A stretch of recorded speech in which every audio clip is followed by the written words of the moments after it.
পুলিশের chain of command অমান্য করে নিজেকেই চেইন অফ কমান্ড দাবি করতেন ঢাকা মেট্রোপলিটন পুলিশের সাবেক গোয়েন্দা প্রধান হারুনুর রশিদ। শেখ হাসিনার সরাসরি আশ্রয় প্রশ্রয়ে তিনি একটি প্রভাবশালী ও ভয়ঙ্কর চেহারায় আবির্ভূত হন। প্রধানমন্ত্রী শেখ হাসিনার ফোন পেলেই তিনি বিরোধী দলের নেতাকর্মীদের দমন, ধরপাকড় ও সভা সমাবেশ পণ্ড করতে তৎপর হয়ে যেতেন। কখনো কখনো নিজেই প্রধানমন্ত্রীকে ফোন করতেন বা সরাসরি গণভবনে গিয়ে সাক্ষাৎ করতেন।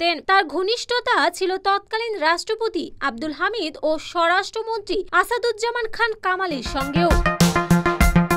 এই প্রভাবের সুবাদে তিনি পুলিশের অভ্যন্তরে ডিবি হারুন এবং পরে ভাতের হোটেলের হারুন নামে পরিচিত হন। সামাজিক মাধ্যমে হারুন আঙ্কেল নামে তাকে নিয়ে রসিকতা ছড়ালেও তার দমন নীতি ছিল নির্মম। 2011 সালে বিএনপি নেতা জয়নুল আবেদিন ফারুককে পিটিয়ে তিনি শেখ হাসিনার নজরে আসেন। 2023 সালের 28 অক্টোবর বিএনপির মহাসমাবেশ পণ্ডু করার জন্য কাকরাইল এলাকায় প্রধান বিচারপতির বাসভবনে হামলা চালিয়ে সেটি বিএনপির ঘাড়ে চাপানোর অভিযোগ রয়েছে তার বিরুদ্ধে।